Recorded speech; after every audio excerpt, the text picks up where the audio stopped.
Bienvenue sur le podcast des Montessori 7, Montessori à la maison. Je suis Anne-Laure Schneider, formatrice Montessori et maman de 5 enfants instruits en famille. Ma mission, c'est d'aider les parents, les assistantes maternelles, bref, tous ceux que dans notre communauté nous appelons des souricettes, à mettre en pratique la philosophie Montessori chez eux, avec leurs enfants ou les enfants qu'ils gardent.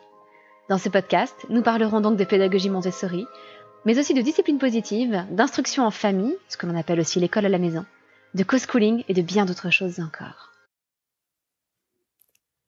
Je suis ravie de vous retrouver aujourd'hui pour parler d'imaginaire, d'imagination et de Maria Montessori. Mais alors, qu'est-ce que Maria Montessori avait contre les animaux qui s'habillent et qui parlent comme des êtres humains ? On a l'impression que la pédagogie Montessori fait la guerre au livre avec des animaux, des personnages anthropomorphiques, et qu'elle fait la guerre à la fantaisie et à l'imagination. Est-ce que tout cela est bien vrai ? C'est ce que nous allons essayer d'approfondir un petit peu aujourd'hui. J'espère que vous allez bien, malgré ce confinement, que vos relations familiales sont bonnes et saines, que vous trouvez un peu de paix et surtout beaucoup de joie, malgré les difficultés que vous rencontrez sûrement. Ici, tout va bien. Je vous avoue que l'enregistrement de ce podcast est exactement comme je l'avais imaginé au moment où je rêvais du lancement de ce podcast. C'est-à-dire que nous sommes le soir, que les enfants sont couchés, que j'ai ma tisane avec moi et que je suis tranquille devant mon micro pour vous parler tranquillement. Et j'espère que vous aussi, vous avez pu trouver un petit moment de tranquillité.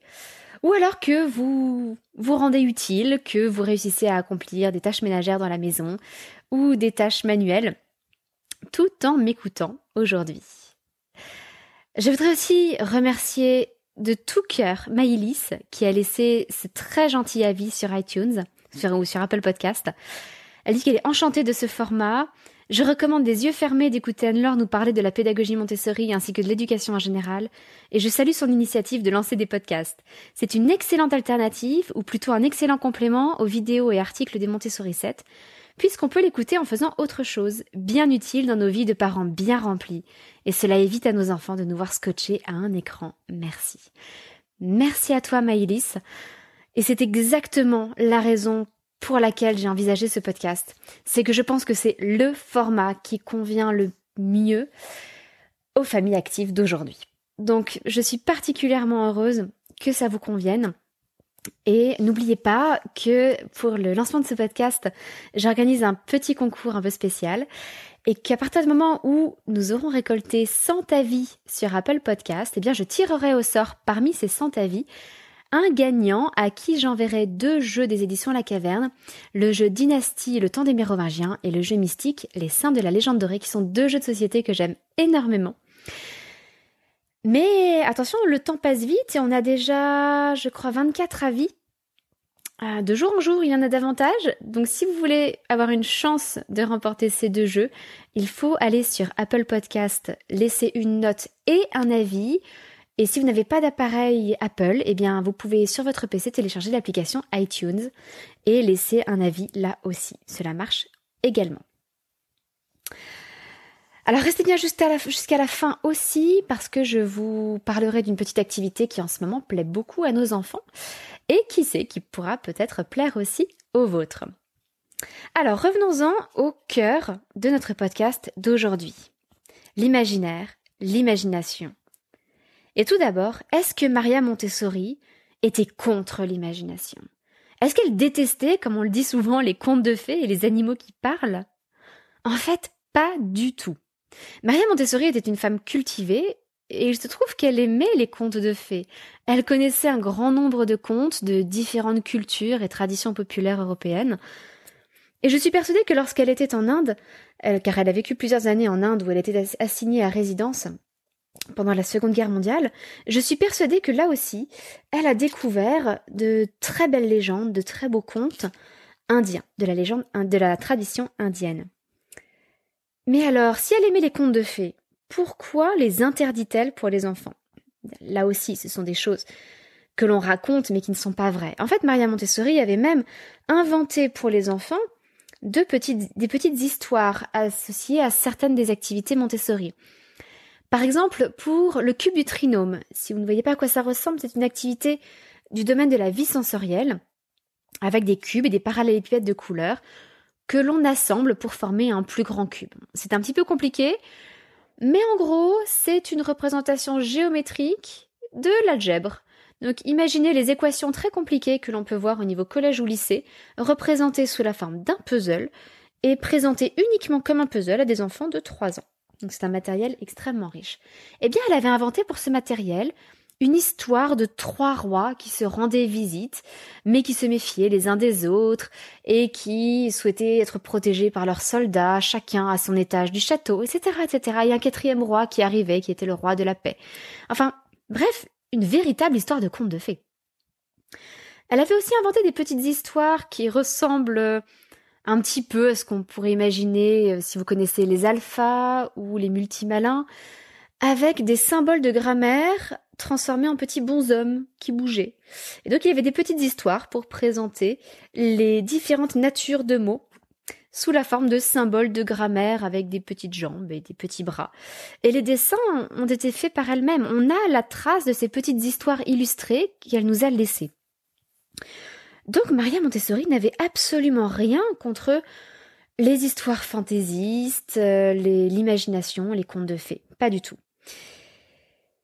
Alors ma première formatrice, Yvette Ponce, me racontait aussi que Maria Montessori utilisait le psychodrame. Alors une variante en quelque sorte du psychodrame de Moreno. C'est-à-dire que pour des enfants qui avaient des difficultés psychologiques, elle proposait de raconter une histoire dans laquelle l'enfant pouvait inconsciemment se reconnaître, mais surtout pas consciemment se reconnaître. C'est-à-dire que s'il s'agissait d'une petite fille qui avait perdu ses parents, par exemple, eh bien, on allait raconter l'histoire d'un garçon qui avait perdu quelque chose d'important, mais qui n'était pas ses parents, vous voyez. Et donc, c'est une espèce d'outil psychanalytique que Maria Montessori aurait légèrement transformé et adopté. Alors, bon, je n'ai que l'écho de cette formatrice. Je n'ai pas entendu parler du psychodrame par d'autres formateurs que j'ai pu rencontrer. Donc, je ne sais pas si c'est vrai ou pas. C'est en tout cas une tradition qui existe parmi la pédagogie Montessori aussi. Alors, mettons-nous bien d'accord sur les mots. Et sur ce que Maria Montessori déconseillait exactement et dans quelles circonstances. Pour cela, il faut faire une distinction entre imaginaire et imagination. Imagination, qu'est-ce que cela veut dire? Si l'on prend l'étymologie, ça veut simplement dire se former une image de quelque chose. Image, imagination. Il se trouve que c'est un phénomène universel qui est présent dans toutes les cultures, dans tous les pays, dans tous les milieux sociaux. Et c'est même l'une des caractéristiques de notre humanité. D'ailleurs, l'une des premières caractéristique qui nous permet de dire que l'homme est devenu l'homme et n'était plus un singe, n'était plus un animal proche du singe, dirons-nous, c'est l'apparition des rites funéraires, de la religion et des œuvres d'art. Toutes choses qui sont liées à l'imagination, c'est-à-dire à la capacité de se former des images de ce que l'on ne voit pas. Les rites funéraires, c'est se former des images de ce qui n'existe plus, de ce qui est mort. Se dire que même si le corps ne bouge plus, il y a autre chose qui vit peut-être et auquel il faut rendre hommage. La religion, de la même façon, c'est littéralement ce qui nous relie à quelque chose de supérieur que l'on ne voit pas. Les œuvres d'art également, qui sont des œuvres d'art symboliques à l'époque de la préhistoire, là aussi, ont pour but de représenter, de fournir une image à ce que l'on ne voit pas, ou à ce que l'on ne voit plus. Maria Montessori avait une profonde admiration pour l'imagination. Dans L'enfant et l'avenir de l'homme, elle dit que c'est la véritable manifestation omniprésente, lorsque je disais que c'était un phénomène universel, la véritable manifestation omniprésente de l'intelligence humaine. Et dans De l'enfant à l'adolescent, elle dit que l'imagination est la base même de l'esprit.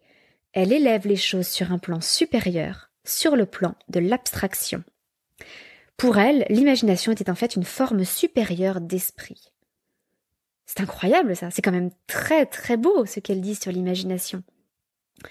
Alors on est bien loin de petites querelles sur des animaux qui parlent. Et quelle différence doit-on faire alors entre imagination et imaginaire? Eh bien l'imagination repose sur le réel. L'imagination consiste à partir du réel et à imaginer des choses plausibles, possibles, respectant des rapports logiques de cause à effet, ayant une structure, des choses organisées. L'imagination permet d'inventer de nouvelles solutions, d'imaginer de nouveaux mondes. Tandis que l'imaginaire ou la fantaisie, souvent, repose sur du flou, repose sur du vent. L'imaginaire ou la fantaisie repose sur la magie. Tout est possible. Il n'y a pas de contraintes. Il ne s'agit plus de respecter les lois du plausible ou du possible, mais simplement de se laisser aller à imaginer tout et n'importe quoi. Et cette distinction est fondamentale entre imaginaire et imagination. Pour vous donner un exemple, je dirais que quelqu'un comme Tolkien, qui a créé pour autant un univers qu'on décrit aujourd'hui comme étant à la base du genre de la fantasy, était en fait quelqu'un qui avait une très grande imagination, plus qu'un très grand imaginaire. Car il a créé un univers extrêmement logique et cohérent avec ses propres règles. Même le langage parlé par les différents peuples dont il parle, les elfes, les humains, etc., chaque langage a une structure, une grammaire, il est cohérent, il s'est plongé dans la linguistique la plus profonde pour imaginer ces langages. Et c'est ce qui fait que cet univers est aussi parlant, aussi riche, et qu'il parle profondément à notre inconscient, en fait. C'est parce qu'au fond, il respecte les grandes lois de l'univers et qu'il a une logique, une structure, une cohérence. Je me permets donc d'affirmer que cet univers que l'on décrit comme de la fantaisie est en fait quelque part plus proche de l'imagination que de l'imaginaire. Mais bon, ne partons pas si loin. Revenons un petit peu sur l'imaginaire et l'imagination et la position de Maria Montessori. En fait, on a souvent confondu les positions de Maria Montessori avec celles un petit peu dépassées de Freud et de Piaget, qui l'a précédé, et selon lesquelles l'enfant, dans son imaginaire, réinventait tout un monde. Alors qu'on sait aujourd'hui qu'en fait l'enfant s'appuie, lorsqu'il imagine des choses, sur les réseaux de causalité qu'il observe dans le monde réel. C'est-à-dire qu'il explore le monde, qu'il en observe les lois, et qu'à partir de ces lois, il recrée un autre monde possible. On sait aujourd'hui que faire semblant est important, que c'est une étape naturelle du développement de l'enfant, et que lorsque l'enfant ne joue pas à faire semblant, cela peut être un trait autistique. Donc c'est quelque chose auquel il faut prêter attention. Ça peut être le signe d'un fonctionnement cérébral différent et atypique. De manière générale, l'enfant s'appuie sur ses sens pour distinguer le réel de l'imaginaire. Et même lorsqu'il joue à faire semblant, il sait ce qui est réel ou non. Ce que Freud et Piaget ne savaient pas encore, ce qu'ils n'avaient pas encore pu observer chez l'enfant. Le souci est que lorsque l'enfant ne sait pas, lorsqu'il n'est pas mis en contact direct avec le monde, eh bien il se tourne vers ses parents. Et là, nous, parents, nous avons un rôle fondamental à jouer pour ne pas l'induire en erreur et développer sa crédulité. Par exemple, lorsque nous faisons croire à notre enfant au Père Noël, lorsque nous rentrons dans le jeu, lorsque nous nous déguisons en Père Noël, lorsque nous lui en parlons comme d'un personnage réel, eh bien en fait nous jouons sur sa crédulité et lui qui nous fait confiance se met à croire véritablement au Père Noël. Non pas parce qu'il n'est pas capable de distinguer réel et imaginaire, mais parce qu'il nous fait confiance et que puisque c'est quelque chose qu'il ne peut pas explorer par lui-même, puisqu'il ne peut ni toucher ni voir le Père Noël dont on lui parle, eh bien si nous lui disons que le Père Noël existe, il va nous faire confiance et croire intégralement, entièrement à l'existence du Père Noël. Et s'il ne se tourne pas vers les parents, et qu'il ne peut pas s'appuyer sensoriellement sur sa connaissance du monde, eh bien l'enfant fait confiance aux images et aux écrans. C'est pour cela que lorsqu'un enfant voit des livres avec des personnages anthropomorphiques, ou lorsqu'il voit des dessins animés, lorsqu'il voit Spider-Man qui se jette d'un gratte-ciel à l'autre en lançant des fils d'araignée, et lorsqu'il voit Superman en train de voler dans le ciel, puisque c'est une image, il lui semble que c'est réel. Il le voit avec ses yeux, donc il pense que c'est réel. Et c'est là que la confusion peut se créer. Pour autant, il est vraiment important de redonner à l'imagination tout son rôle. Il faut vraiment prendre conscience de la richesse qu'il y a chez l'enfant et chez l'adulte ensuite, dans la capacité à distinguer le réel de l'imaginaire. C'est quelque chose d'extrêmement profond. Au niveau neuronal, la capacité à distinguer le réel et l'imaginaire est liée à la capacité à imaginer de nouvelles solutions, des possibilités qui n'existent pas encore, ou des mondes totalement uniques et radicalement différents d'une autre. C'est aussi une capacité liée à l'empathie, car si nous arrivons à faire la distinction entre ce qu'il y a dans notre esprit et ce qu'il y a dans la réalité, nous sommes aussi capables de faire la distinction entre ce qu'il y a dans notre esprit et ce qu'il y a dans l'esprit du voisin. C'est ce que l'on appelle la théorie de l'esprit en psychologie. Et c'est quelque chose qui n'est pas inné chez l'être humain. C'est quelque chose qui se développe. Au départ, le tout jeune enfant, le bébé, s'imagine qu'il ne fait qu'un avec sa mère. Et petit à petit, il construit cette théorie de l'esprit. Il construit l'idée qu'il a des choses dans son esprit qui sont distinctes de la réalité qu'il peut percevoir sensoriellement. Et il prend petit à petit conscience que d'autres personnes, elles aussi, ont un esprit différent du sien, et que dans leur esprit à elles, il y a autre chose que dans son esprit à lui. À ce moment-là, on peut réellement se mettre à la place de l'autre et donc éprouver de l'empathie. Donc vous vous rendez compte, tout ce travail sur le réel, l'imaginaire, l'imagination, c'est lié à l'empathie, c'est lié à la créativité, à la recherche de nouvelles solutions. C'est ce dont nous avons besoin profondément pour construire un monde meilleur. Ce sont vraiment les qualités fondamentales que nous devons chercher à développer chez nos enfants, ou plutôt que nous devons les aider à développer, car elles se développent naturellement sous certaines conditions. Un dernier point que je voudrais soulever sur ce qu'apporte l'imagination. L'imagination, c'est aussi ce qui permet de mieux comprendre les liens de cause à effet, de mieux comprendre la réalité et les réalités alternatives qui auraient pu se produire si les choses avaient été différentes. C'est ce que l'on appelle la contrefactualité ou contrafactualité. C'est imaginer ce qui serait possible si quelque chose était différent. C'est ainsi que des penseurs, des philosophes, des écrivains ont pu faire ce que l'on appelle une suspension de la réalité. Imaginez que la réalité n'existe pas et que autre chose existe à la place. C'est ainsi, par exemple, que certains auteurs de science-fiction ont développé un genre que j'aime beaucoup qui s'appelle la dyschronie. La dyschronie, c'est partir du principe qu'un événement historique aurait pu avoir une issue différente et imaginer après cela les conséquences qui auraient pu en découler. Un livre que j'aime beaucoup, par exemple, dans Les Patrouilleurs du Temps, essaie d'imaginer ce qui se serait passé si les Celtes l'avaient emporté au lieu des Romains. Eh bien, c'est absolument passionnant. Passionnant au niveau de la technologie, au niveau de la culture, tout ce qui pourrait être différent aujourd'hui si ce simple fait historique avait été différent. Eh bien, tout cela s'est permis par les capacités d'imagination. Donc vous voyez que l'imagination influe sur la philosophie, sur la littérature, sur la perception du monde, sur l'innovation, sur les technologies donc. Bref, l'imagination est vraiment au cœur de la créativité. Mais pour cela, il faut savoir la nourrir correctement. Alors, quels sont les dangers de l'imaginaire? À quoi faut-il faire attention? C'est le deuxième grand point que je voudrais aborder avec vous aujourd'hui. Le premier danger, c'est qu'avant 6 ans, l'enfant est dans ce que l'on appelle l'âge de l'esprit absorbant. Il n'est pas encore dans l'âge de l'esprit rationnel ou comprenant qui intervient à peu près à l'âge de 6 ans et se poursuit ensuite jusqu'à 12 ans. Et plus tard, évidemment.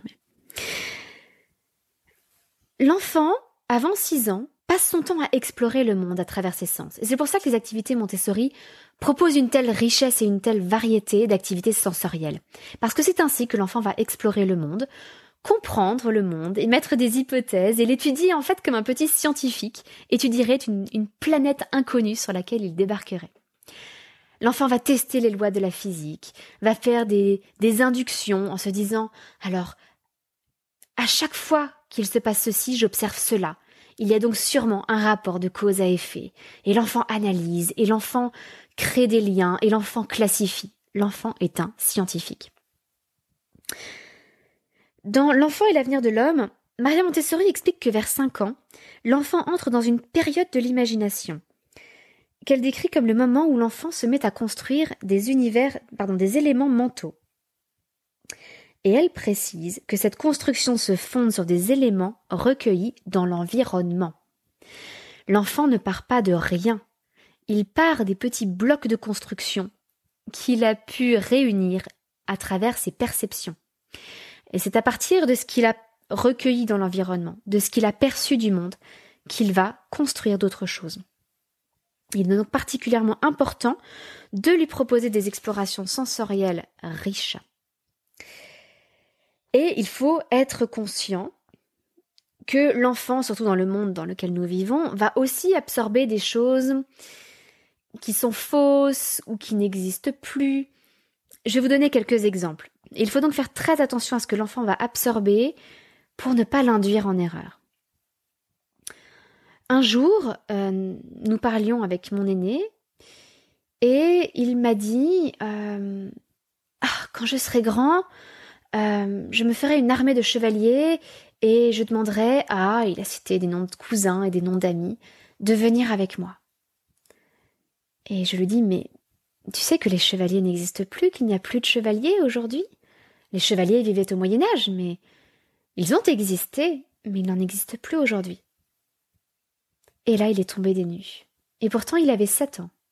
Donc, vous voyez, même après 6 ans, il peut être encore difficile pour l'enfant de faire la distinction entre la réalité et l'imaginaire.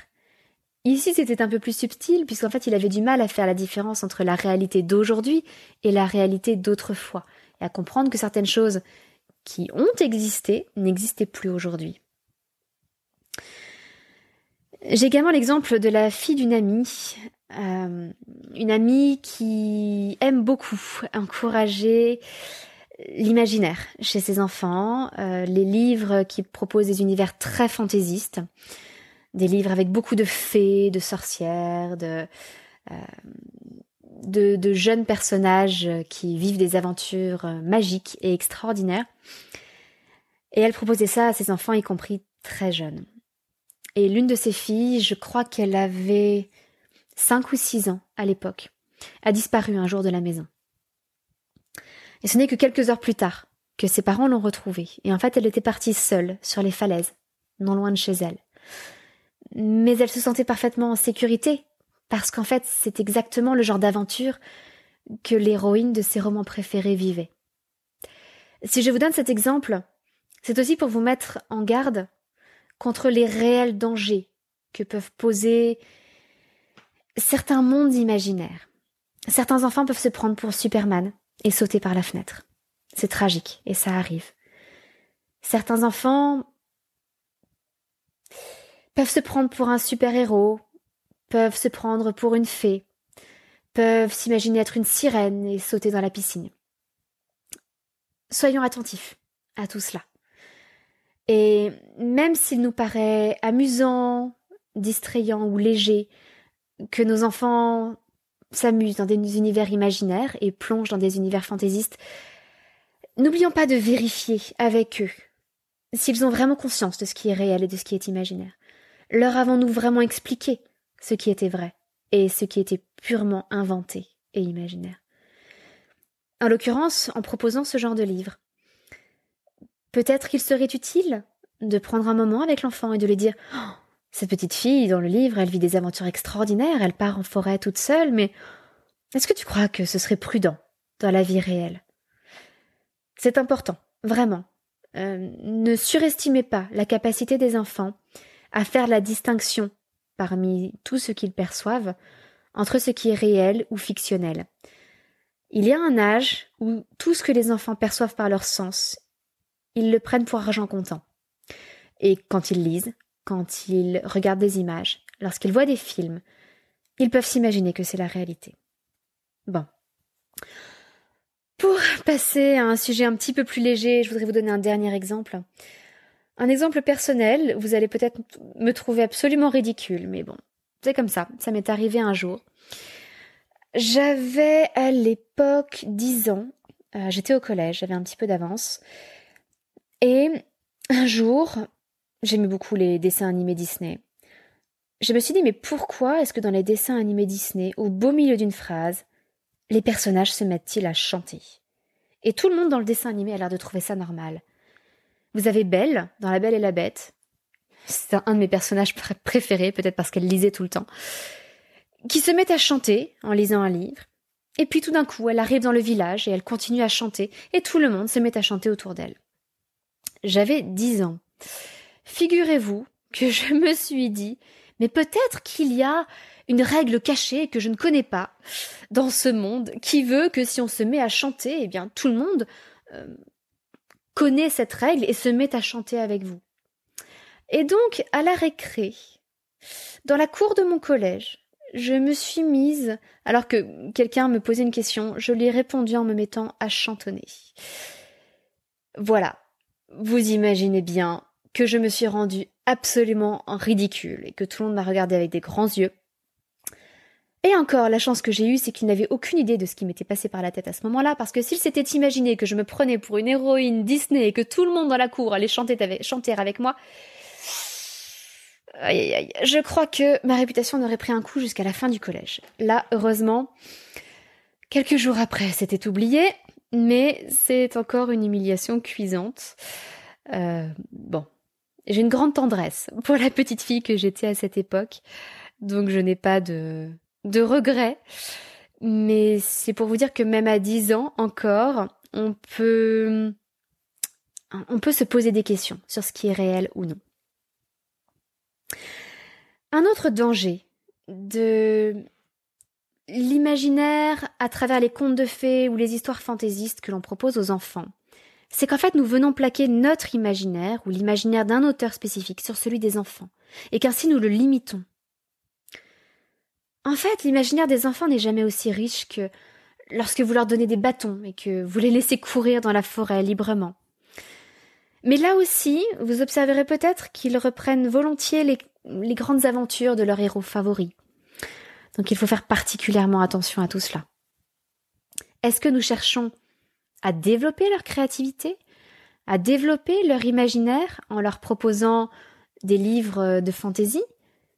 Ou est-ce qu'en fait nous ne les limitons pas, est-ce que nous ne les enfermons pas dans un imaginaire prédéfini? D'ailleurs, je pense que ce n'est pas un hasard si après Tolkien, l'immense majorité des livres de fantaisie relèvent de la sous-littérature. Parce qu'il faut un véritable génie pour inventer un monde et un univers. Il faut des capacités d'imagination absolument phénoménales. Et je parle bien d'imagination et pas d'imaginaire. Et justement, ce que se contentent de faire beaucoup d'auteurs de fantaisie, c'est de tourner autour du même univers, avec des elfes, avec des trolls, avec des nains, sans jamais réussir à réinventer un univers aussi logique, structuré, cohérent, aussi riche que celui de Tolkien.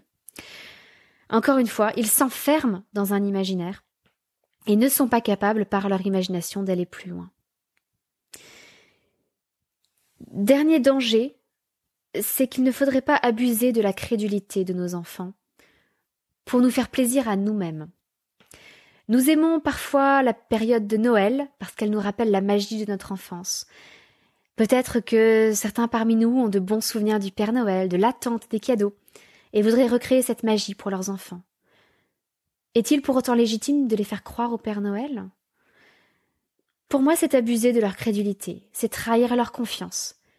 Et souvent, ça se passe mal au moment où il faut leur annoncer que le Père Noël n'existe pas. Même s'ils n'en laissent rien paraître nécessairement, la confiance qu'ils nous portent est nécessairement touchée. J'ai écrit tout un article sur Maria Montessori, le Père Noël et le Petit Jésus. Je vous mettrai le lien dans la description de ce podcast. N'hésitez pas à y faire un tour si vous voulez approfondir spécifiquement cette question du Père Noël.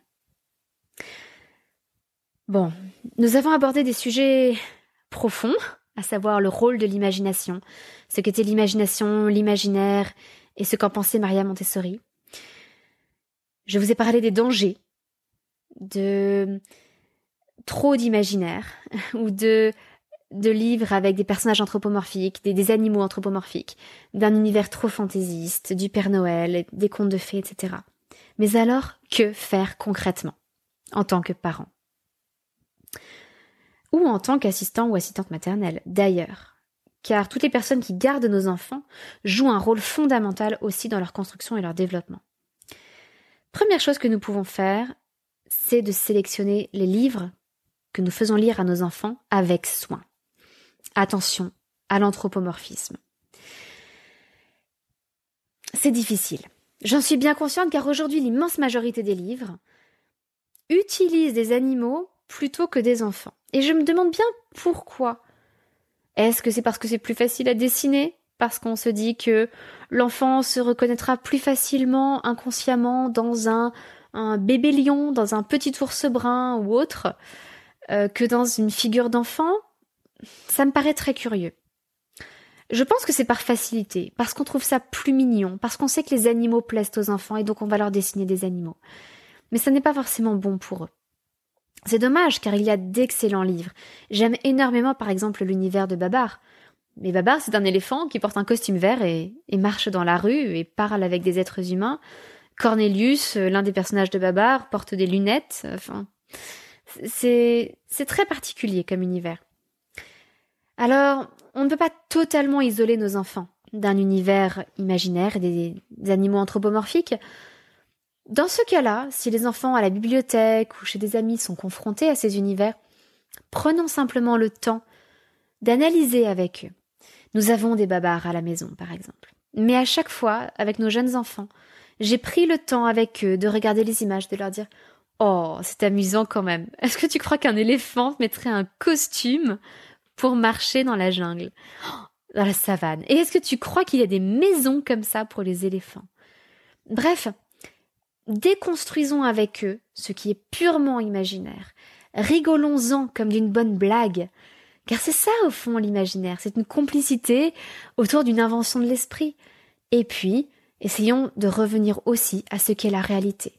Ah oui, en réalité, les éléphants ne parlent pas. C'est dommage d'ailleurs, parce que c'est bien plus amusant dans Babar.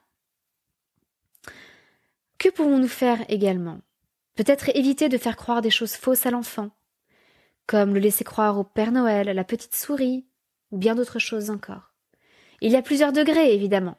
Il y a le fait de lui faire croire, de lui dire que le Père Noël existe. Il y a le fait de le laisser croire au Père Noël. Ça se discute, mais ça ne vient pas de lui. L'invention du Père Noël ne vient pas de lui, elle vient de l'extérieur. Est-ce qu'en tant que parents, nous ne brisons pas un peu la confiance de l'enfant en le laissant s'égarer, en étant persuadés que quelque chose est vrai, alors que nous, adultes, savons pertinemment que c'est faux? Ça me gêne. Et pour autant, ne les empêchons pas de jouer à faire semblant. Laissons-les imaginer, laissons-les se créer des univers. Cette période-là est fondamentale. N'oublions pas non plus que les enfants savent distinguer ce qui est réel et ce qui est imaginaire à partir du moment où ils ont pu explorer le monde sensoriellement. Donc, proposons-leur une exploration sensorielle très riche du monde et laissons-les dans leur jeu libre jouer tranquillement avec leur imaginaire. Lorsque vous voyez un enfant, je ne sais pas moi, se faire une soupe avec de la boue, il sait pertinemment que c'est de la boue et que ça ne se mange pas. Lorsque vous voyez un enfant bercer un petit bâton, il sait pertinemment que ce bâton n'est pas un bébé. Mais pour autant, il fait semblant. Tant que l'enfant a cette distinction entre ce qui est réel et ce qui ne l'est pas, tout va bien. À nous donc de l'aider à établir cette distinction. Attention cependant aux enfants qui se mettent à faire semblant pendant les activités sensorielles, comme les activités sensorielles Montessori. Il y a certaines activités avec des blocs, etc., des blocs de construction, comme l'arche romane, comme le cube du binôme, le cube du trinôme, ou comme la tour rose, l'escalier marron. Tous ces matériels peuvent être propices, les blocs de cylindres de couleur aussi, les cylindres colorés, les cylindres de couleur, peuvent aussi être propices à des jeux d'imaginaire. Et là, attention, parce que si l'enfant se met à y jouer dans un monde imaginaire, à imaginer que tel cylindre est un chevalier, que tel autre cylindre est un lion, que tel autre cylindre est une petite fourmi, eh bien, il va détourner son regard, détourner sa perception des propriétés sensorielles des objets qu'il manipule. Or, c'est l'objectif de l'activité. Et c'est pour cela que dans les activités Montessori, souvent, on essaie de ramener l'enfant à l'activité sensorielle autant que possible. Et on évite de le laisser jouer dans l'imaginaire avec les activités sensorielles. Bon, je ferai quand même 2 grosses nuances à cette règle générale qu'on entend souvent dans la pédagogie Montessori, qui veut que l'on ne propose pas d'imaginaire avant 6 ans. Et je parle bien d'imaginaire. 2 grosses nuances, je dirais, qui sont particulièrement importantes en ce moment, en période de confinement, mais qui vont être importantes dans toutes les périodes de stress de l'enfant. Premièrement, l'imaginaire a un grand intérêt comme échappatoire à une situation difficile. Petite, je me suis retrouvée harcelée à l'école pendant plusieurs années. Pour autant, j'adorais mon école. J'adorais tout le temps que je passais en classe. Les enseignants étaient formidables. Mais dans la cour de récréation, et personne ne s'en rendait compte, j'étais harcelée. On me poursuivait dans la cour. On me disait, je ne sais même plus ce qu'on me disait, mais on me courait après en me disant des choses, des insultes, je ne sais même plus. Mais bref, j'allais me réfugier très très loin sous le préau du collège pour que les enfants de primaire arrêtent de me harceler. Eh bien, c'est aussi une époque où je me suis beaucoup plongée dans l'imaginaire. Dès que je rentrais à la maison, je me déguisais en princesse. J'imaginais que j'étais une princesse, j'aimais beaucoup les dessins animés Disney, comme je vous l'ai dit. Et évidemment, c'était une fuite hors de la réalité. Mais cette fuite m'a permis de me protéger. Et lorsque vous voyez un enfant fuir vers l'imaginaire, ne brisez pas cet échappatoire-là. Ne lui supprimez pas toute possibilité de plonger dans l'imaginaire. Cherchez plutôt ce qu'il cherche à fuir. Et essayez de travailler sur ce qu'il cherche à fuir, de voir où est le problème et essayez de le résoudre. En ce moment, en période de confinement, peut-être que vos enfants, ou certains de vos enfants, se mettent à plonger dans des univers imaginaires dans lesquels il n'y a pas de virus, il n'y a pas de confinement, il n'y a pas de mort, il n'y a pas de transmission, il n'y a pas de choses qui leur font peur. C'est parfaitement normal. Et il est fort probable qu'à partir du moment où vous aurez réussi à les rassurer, ou à partir du moment où le confinement aura cessé, ils se rassureront d'eux-mêmes et cesseront de plonger dans l'imaginaire. J'apporterai aussi une deuxième nuance sur les contes de fées spécifiquement. Et là, c'est une opinion très personnelle, qui n'est pas spécifiquement montessorienne. Mais comme Maria Montessori aimait beaucoup les contes de fées, je pense malgré tout qu'elle pourrait être convaincue par ses arguments. Les contes de fées sont différents des autres histoires imaginaires que l'on peut raconter à nos enfants. Et je parle là des véritables contes de fées, ceux qui sont issus d'une vraie tradition populaire, qui sont transmis depuis des générations et des générations. Les contes des frères Grimm, par exemple, ce sont des contes qui étaient racontés génération après génération à l'oral dans les familles et qu'ils sont allés recueillir en voyageant dans les différentes régions d'Allemagne. Ce ne sont pas des choses qu'ils ont inventées. Il y a d'autres contes comme cela qui sont le fruit de l'imagination collective et qui sont très différents des histoires imaginaires d'aujourd'hui. Je veux croire que ces histoires en disent plus qu'elles ne le laissent paraître. Pour moi, ces histoires transmettent ce que le grand psychologue Carl Jung appelait des archétypes de l'inconscient collectif. C'est-à-dire des images qui sont communes à tout le monde, qui sont absolument universelles, comme l'archétype du loup, du serpent, l'obscurité, le masculin, le féminin, etc. Ces archétypes de l'inconscient collectif, pour moi, ils se transmettent à travers les contes, et les contes peuvent avoir de grandes vertus cathartiques, c'est-à-dire qu'ils peuvent nous libérer de choses qui sont difficiles pour nous et qu'on ne pourrait pas exprimer autrement. Si certains d'entre vous ont lu le livre Psychanalyse des contes de fées de Bruno Bettelheim, alors Bruno Bettelheim est un psychanalyste dont je ne partage pas toutes les idées, mais j'aime énormément ce livre, car même s'il pousse à mon sens l'idée un peu loin, l'idée qu'il développe dans ce livre est que les contes de fées peuvent être en quelque sorte prescrits pour résoudre une maladie psychologique. Si quelqu'un rencontre une difficulté psychologique, il y a sûrement un conte de fées qui va l'aider à résoudre cela. Et nous l'avons vécu avec l'un de nos enfants lorsqu'il était très jeune. L'un de nos enfants, lorsqu'il avait 3 ans, tout juste 3 ans, ou peut-être même un peu avant, s'est mis à faire des cauchemars toutes les nuits. Et lorsque nous allions le voir, il nous disait qu'il avait peur du loup. Nous sommes tombés des nues parce que nous ne lui avions raconté aucune histoire de loup, aucun conte de fées. Rien du tout, pas d'histoire de loup. Et donc nous n'avions aucune idée d'où il avait pu tirer cette image du loup. Et il était incapable de nous dire de quoi il avait vraiment peur. Il pouvait simplement nous dire qu'il avait peur du loup. Nous avons cherché pendant des semaines de quoi il pouvait avoir peur. Sans réussir. Et puis un jour, à l'école, son enseignante a raconté l'histoire du loup et des 3 petits cochons. Mais elle leur a raconté la véritable histoire du loup et des 3 petits cochons. Vous savez, le loup qui souffle sur la maison de paille, la maison de bois, la maison de briques. Et puis qui n'arrive pas à rentrer dans la maison de briques, des 3 petits cochons, où les 3 petits cochons se sont réfugiés, qui grimpent par la cheminée, sauf que les petits cochons ont mis une marmite d'huile bouillante dans la cheminée, et que le loup tombe dedans, c'est bouillante, et que les petits cochons le mangent. Oui, c'est violent, c'est un conte à l'ancienne, c'est le conte tel qu'il s'est transmis à l'oral. Et les contes sont souvent très violents, très, très radicaux dans leur issue. Et c'est ce qui fait du bien, parce qu'en fait, le mal est toujours puni dans les contes, et il est toujours puni violemment, à la mesure des dégâts qu'il a pu causer.